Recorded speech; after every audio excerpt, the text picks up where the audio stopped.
আমার নাম মানিক মাইতি, পেশেন্ট হচ্ছে আমার মা মিনতি রানী মাইতি। প্রথমে আজ থেকে প্রায় 3-4 মাস আগে জিনিসটা অনেক আগে থেকেই ধরা পড়ে। মানে জিনিসটা বোঝা যায় আর কি যে এখানে কিছু হয়েছে। তো অ্যাকচুয়ালি ক্যান্সার হয়েছে সেটা আমরা ধরা পড়ে ওই এখানে আসার 1 মাসের ভেতরে।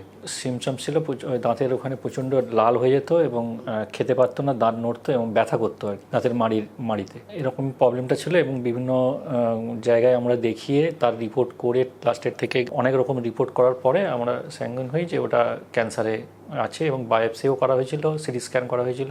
এইভাবে ধরে আমাদের রেডি হয়েছিল যে এটা ক্যান্সারে হয়েছিল। তারপরে আমরা বিভিন্ন আয়ুর্বেদিকের সঙ্গে যোগাযোগ করি, তার মধ্যে আপনাদের সঙ্গে লাস্ট যোগাযোগ করে স্যাটিসফাই হয়ে আমরা এখন মোটামুটি 1.5 মাস যেটা আপনাদের ট্রিটমেন্ট চলছিল সেই ট্রিটমেন্টটা আমরা সেই অনুযায়ী ওষুধ খাইয়েছি এবং চলছে। তার সঙ্গে হোমিওপ্যাথি কিছু ওষুধ চলছে। অসুবিধা ঠিক হয়েছে বলতে ওই লাল ভাবটা যেটা আছে ওইটা একটু কমেছে। আগে খেতে পারতো না, মাঝখানে যখন ওষুধটা খাওয়ার 1 সপ্তাহের ভেতরে প্রচুর খিদে পায়। শারীরিক একটা দুর্বলতা ছিল, সেই দুর্বলতা থেকে একটু রিকভারি হয়েছে। আর ভেতরের স্টেজে যে আছে সেই স্টেজটা আমরা এখনও বুঝতে পারছি না।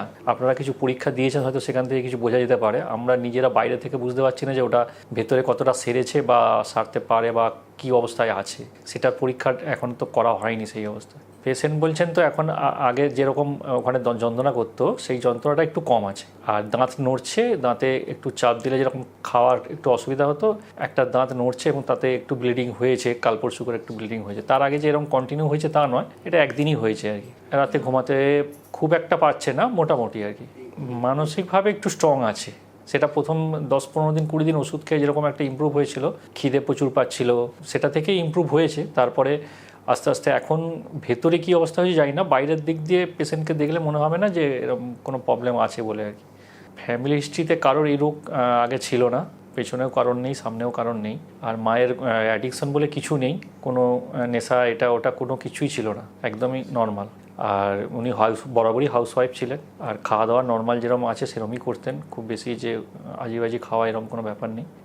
এই রোগটা অনেক আগে বলতে প্রতি শীতেই তাদের কাছে ওই মাড়ি ফোলা বা অ্যাজমা যেটা লোকাল ডাক্তারকে দেখিয়ে সেই অনুযায়ী কমে যেত। এখন সেইটাই এখন বেড়েছে আর কি। বেড়ে যখন আমরা এই পরীক্ষা করতে যাই তখন এই জিনিসটা ধরা পড়ে।